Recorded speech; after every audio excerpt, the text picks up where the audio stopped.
Hello, everybody, and welcome to the CUP Ringside, where you have a ringside seat for all your favorite wrestling content. Also, part of the CUP Podcast Network, linked in the description for the other channels. Uh, I'm Brooke, and normally I have Wes here with me, but he's a little preoccupied with some stuff today. He's gonna have to miss this one. You're only gonna deal with me. Sorry about that. But you know what? I'm entertaining, and that's gonna be a fun time for you anyway. So, this week we're here to talk about the May 7th edition of Monday Night Raw. Uh, which was in Hartford, Connecticut, I believe. Hartford, Connecticut. Lots of King of the Ring and Queen of the Ring this week. A little bit of stuff on the side about the IC title and a few other things, but on the whole, a very wrestling focused edition of Raw, which is something you don't really see with a lot of WWE's content. So I'm really excited to talk about it. But if you want to hear me talk about this Raw and next week's Raw with Wes, hopefully, and talk about King and Queen of the Ring when that happens in the future, go ahead and give us a subscribe, punch that notification bell, and help us grow our channel because we are getting new people, but not as much as we would like. So give us that subscription. Uh, and if you want to, you know, see more content from us, let us know what you want to see in the description down below. Also, cup merch, like this beautiful little cup mug that I have had for a while that I love. You can find that at laurengcreations.etsy.com. Link is in the description down below. So let's get started. We're coming off the heels of Backlash in France. Also, that France crowd, immaculate, 10 out of 10. Um, we only really had a few matches from Raw this particular event. The big one being that Damian Priest retained the World Heavyweight title over Jey Uso with shenanigans, with some Judgment Day distractions, interference that did ultimately help Damian. But we do know Damian has been kind of trying to be the I'm going to do it alone guy. I can handle it. So we open up Raw with Judgment Day coming out. Obviously, still stands Rhea Ripley. Um, where Damien gives a bit of a forced apology. It seemed a little like I'm sorry, but not really. I'm sorry. Like it was a little off. He did end up giving JD and Finn a hug. Dominic kind of one-armed over all of them afterward. Um, One has to be wondering if and when Damien is going to be splitting off from the Judgment Day. It's getting less and less they're less and less cohesive as the days go on. These four guys, especially without Rhea there to be the glue to hold them all together. Um, you know, Priest still the world champ, and Finn Balor is ecstatic because before Raw we found out that Drew McIntyre, who Finn was supposed to face in the opening round of the King of the Ring tournament tonight, is injured. And Finn's like, I'm getting a bye, and then I'm going to be the new King of the Ring, and the Judgment Day is going to have even more stuff to brag and gloat about. And then Adam Pearce comes out. He says, Finn, I don't know where you got the idea that you have a bye, but you do have an opponent, and it's main event Jey Uso. Jey comes out, massive pop, as usual, especially after these past few weeks. He's been getting bigger and bigger pops every week. So immediately we go from this opening segment to Finn versus Jey. Pretty solid match all the way around. I will admit, out of the three men's King of the Ring matches tonight, it was clearly the worst, but that's also comparing like orange juice to like a deluxe handcrafted beverage to like two of them. Like a good match, a good drink, but like the other two are just clearly better. Jey does end up getting the win here with with a spear after Drew McIntyre comes through the crowd and attempts to distract Jey. I wouldn't even say attempts to distract. It's kind of his lingering presence is felt. But Jey does get the win. He will advance on in the tournament. I'm assuming that his round two match will be next week because we only have a few weeks until King and Queen of the Ring. So we'll talk about his opponent later on because we do know who that is going to be as well. So after this particular match, McIntyre goes backstage, complains to Adam Pearce, says, I don't know why you removed me from the tournament. I am totally fine to fight. I am ready to go. I wrapped it up. I'm going to fight. I'm not going to go home like Punk did after he got hurt. And Pearce said, look, we thought you were fine until you started complaining about it. Medical's not letting you fight. You're going to have to deal with that. So then McIntyre has a small temper tantrum as he leaves the arena, gets in this big deluxe car, leaves the arena. So we're going to see where that goes next week. But right after McIntyre pulls off, CM Punk pulls in, says, "Hey, where's Drew McIntyre?" And Adam Pearce's like, "Oh, you just missed me. Just left, thankfully." Punk then goes out into the arena, cuts a pretty solid promo, basically saying, "Look, McIntyre, you hate me. You act like you hate me, but really do you hate yourself?" Uh, Dropped a bit of a Kendrick Lamar bar in there too at some point. But again, like I said, Punk having a really solid promo, no surprise. At this point, we're all just kind of waiting for him to be ring ready again. But we'll see when that actually is. You know, the tricep injury is kind of serious, so hopefully Punk will be healed soon enough. Um, but after Punk leaves the ring, we then go into our first match in the Queen of the Ring tournament with Natalya taking on Damage Control's Io Sky. This is the return of Damage Control to Monday Night Raw. And, you know, I thought this matchup was going to be really good. I kind of got bored, and I do not blame that on the workers in the ring. I blame that on the amount of time they were given. They were only given 10 minutes, um, which is shorter than all three of the men's matches tonight, by the way. And all three of the women's matches were shorter than the shortest men's match. Just want to point that out. Um, you know, Ian Natalia doing some really solid work here. But the numbers game kind of just proves too much. Natalia looks like she could be in a good spot, but then Dakota Kai distracts Natalia. Io hits the over the moonsault, and Io will advance. We do not know her challenger yet for Queen of the Ring next week because they had announced previously that Shayna Baszler and Zelina Vega would be happening on Raw this week. That has instead been moved to the live event circuit this weekend. So one of them will be fighting Io next week. I'm assuming they're probably not going to win, but we'll see what happens there. I think Io is definitely someone I could see in the finals of this tournament in general. She's been booked super strong for such a long time that I would be kind of surprised if she didn't at least make it out of these early, like at least to the semifinals of this tournament. Um, but hopefully she'll keep getting pushed like that. She is the only member of Damage Control still left in the tournament. Spoiler alert. Um, so we'll see if they want to keep building them up because they are actively playing parts in storylines on Raw at the moment. So we then come back to Ricochet versus Ilya Dragunov. Again, round one match in this tournament. I have never seen a match that made me love two wrestlers more. I think Ricochet and Ilya have insane chemistry. Something, I mean, you could have probably predicted both of these two are great, but together it was magic in the ring. I would honestly say this was a match of the year contender so far from what we have seen out of this company. A couple of spots really stuck out. You saw a double top rope standing Hurricane Rana from Ricochet. That was insane. Uh, Always nice seeing the Constantine special from Ilya. Loved that. Um, you saw Ilya connect with an H bomb, go to the corner, looking for Torpedo Moscow. Ricochet caught him as he's running with a recoil. I thought it was over, but now Ilya did kick out. Ilya ultimately did get the win with an H bomb, so we're going to see how Ilya does next week because he's fighting G.A. Uso in the quarterfinals next week on Raw. That match is going to be fantastic. I cannot wait. I hope Ilya wins. I hate saying it. I love Jay, but I think Jay's kind of already a made man on the main roster. He has this feud with Damian and Judgment Day kind of going for him.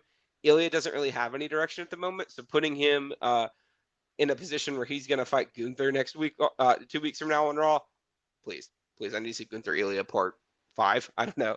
They fought a lot. Oh, yeah, Ilya does pick up the win in his debut on Raw as a member of the Raw roster. So great ups for him. We then go to Zoe Stark versus Ivy Nile. Again, first round match in the women's tournament, Queen of the Ring. Pretty quick work. I think both of these two aren't really pegged to do super, super well in the bracket. So it was kind of okay, do they want to send a face or a heel to fight the winner of the other match that we're going to talk about in just a little bit? They chose to send a heel. Zoe Stark gets the win with the Z360. Nothing particularly special. They were both fine in this match. I think that um, Ivy was a lot better than a lot of people give her credit for. I think that's just generally true. Ivy Niles pretty fantastic. Um, but you know, somebody had to win, somebody had to lose. Zoe Stark will be advancing to the next round. And also, this Z360, particularly, Ivy Nile sold it fantastically. It was a very solid position here from both of these two. And I think that they should have been given more time because they got 5 minutes. And that was the problem a lot of people had with the Queen's Crown tournament when they did it to begin with. Um, that they gave the women really short match times and that the ending was just that all the matches were like less than 10 minutes. We only had one match over 10 minutes tonight for the women. So I hope that they give them more time for the semifinals next week when they don't have as many matches competing for time. Um, so we then go to Chad Gable versus Bronson Reed. Not much of a match here, obviously coming off the heels of last week when Chad interfered in the match between Sami Zayn and Bronson Reed for the Intercontinental Championship. Um, Bronson was kind of getting the upper hand here. They did eventually get a double down spot, though. And then Sami came into the ring and attacked both of them. We got head to a no contest. Everybody's fighting each other. Bronson ends up leaving both of these guys laying out in the ring. Bronson is angry, goes backstage. As he goes through the curtain, you get Adam Pearce being like, can't you all just like have one match without interfering with each other? And Bronson Reed said, I don't care about Sami Zayn. I don't care about Chad Gable. I care about the Intercontinental Championship. I want it. And I'm looking at that and I'm like, yeah, okay, I see you, Bronson. I think this is a really cool evolution for his character. Kind of reminds me of like prize fighter Kevin Owens from about a decade ago now. God, I feel old. But I definitely think Bronson is going to be an interesting part of this story because Zayn and Gable, for all intents and purposes, could just be a feud between the two of them with all the heat that is there now for Chad. But I'm assuming the ensuing triple threat is going to be great. So we're really going to see where all of that goes. I'm assuming it'll probably happen at King and Queen of the Ring, but we'll see. So then we go backstage with Judgment Day, and Damian and Finn and JD are talking, and everybody's like, "Yeah, Finn, it's okay. You took one loss. Don't worry about it. Everything's fine." And they're like, "Yeah, we need to take care of Braun Strowman because he attacked you last week, and you probably weren't 100% anyway." And Damian looks at JD McDonough and says, "Oh yeah, you're gonna take care of the Braun Strowman problem." And JD's face paled. It was very funny. But right as we're about to go into more details on that, Dominic Mysterio rolls up with Carlito, which is really interesting to me. Carlito, obviously former member of the LWO, did get excommunicated a little bit ago. Damian's like, it's been a year to the day since you cost me my match at Backlash in Puerto Rico. You're not getting any help from us. I don't care what you're saying. And Carlito said, look, I need help with the LWO. We can have a mutually beneficial relationship. And it seems like people are figuring out if that's actually going to happen or not between both sides of this discussion. Hopefully, for Carlito's sake, it does, because he does need help against the entirety of the LWO, because he is kind of alone at the moment. But we'll see if it actually does happen. I'm assuming in the next few weeks. I don't know if the Judgment Day is the right people to be fighting the LWO right now when they're all wrapped up in their own thing. But we'll see if it happens down the line and see what happens with Carlito and Rey Mysterio soon. So then we come back from break, and Michael Cole is sitting in the ring, and Becky Lynch gets introduced. They come out, have a bit of a interview. They talk about the outfit that Becky wore to the Kentucky Derby, which was a choice. They talk about Becky's opinion on the new women that got drafted to the roster this past week. And she brought up a lot of really cool people. She brought up Lyra Valkyria. She brought up Kiana James. Lots of really interesting names that are people that are going to be bigger players on Raw in the future, hopefully. She brings up Alba Fire and Isla Dawn as well. And then Liv Morgan comes out, which, yay, my girl. And Liv's like, I don't understand what I have to do to earn respect from you, because I've done all of this. She lists all of her accomplishments, and she says that I'm the reason you're even champion in the first place, because I'm the one who took out Rhea, which is something you couldn't do. Um, and the two of them have words for a little bit. And Liv asks, "When am I getting my title match?" It is official that Liv and Becky will be fighting each other at King and Queen of the Ring on the 25th. Um, so awesome setup. This title match is going to be great. This promo was fantastic on both ends. And then Damage Control comes out. Sans Asuka, because like I said, she is injured, allegedly. And they surround the ring on three sides. They leave the side to the entrance ramp open. And Liv and Becky go back to back, and then Liv just rolls under the bottom rope. Not my problem, not my fight.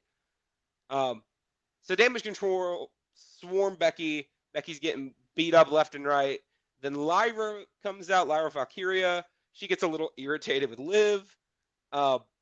And, she breaks up everything. Everything's settled and fine.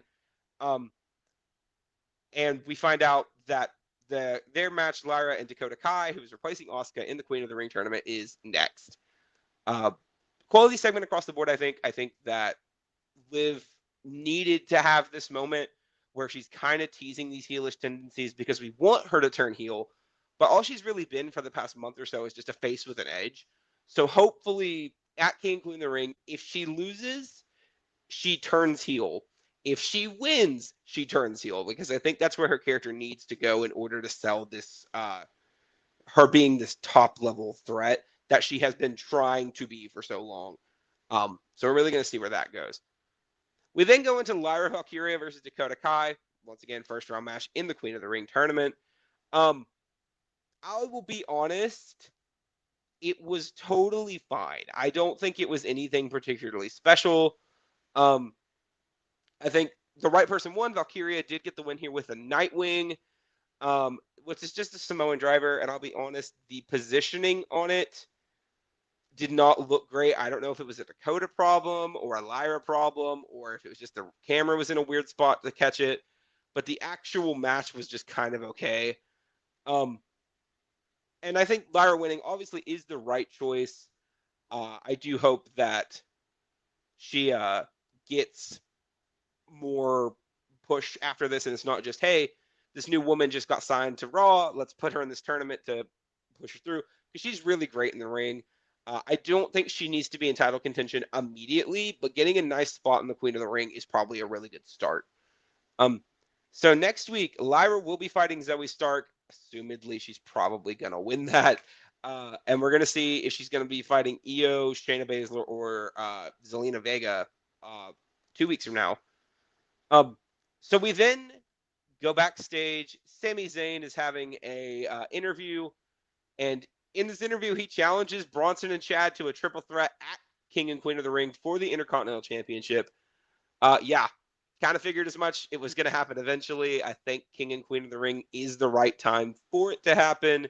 If you wait too much longer, it won't be, it'll burn too long. We don't want to have this feud go on forever and ever, especially with Bronson Reed involved.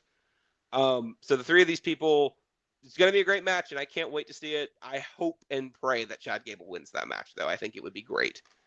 So we then go to our main event of the evening, and they've been teasing it all night. Gunther versus Sheamus 3. In reality, it's Gunther versus Sheamus 4, but no one wants to correct these people. And I mean, this is probably the first time I would have said this. I think Sheamus should have won this match in kayfabe.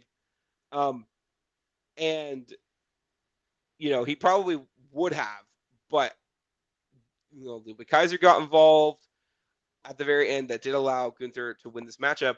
But again, you're putting Gunther and Sheamus in a match. It's going to be great. Gunther's working the knee this entire match. Lots of really solid work. And eventually, Ludwig interferes. Gunther puts him in a half crab.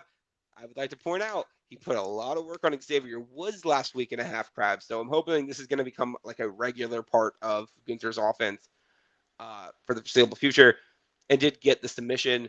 So Gunther will be advancing in the tournament. You have to think he's a favorite to win it, especially considering the only person on Raw that I think could pose a real challenge for him before the final is Ilya Dragunov. So we're going to see where that turns out. Like I mentioned, though, we don't know Gunther's opponent next week because Kofi Kingston and Rey Mysterio, which was supposed to be the round 1 match this week as well, also got moved to WWE Live.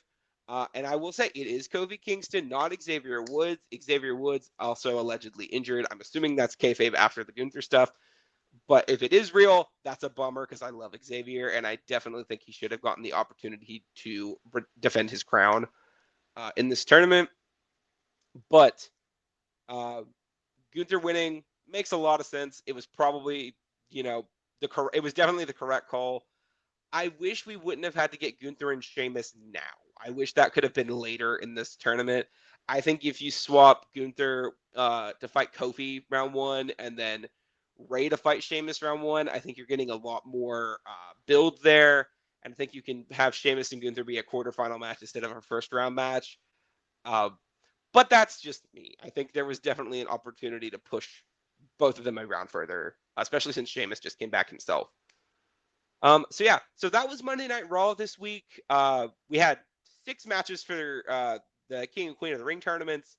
We're going to find out the last 2 people from Raw moving into the quarterfinals for both of those this weekend at a WWE Live event.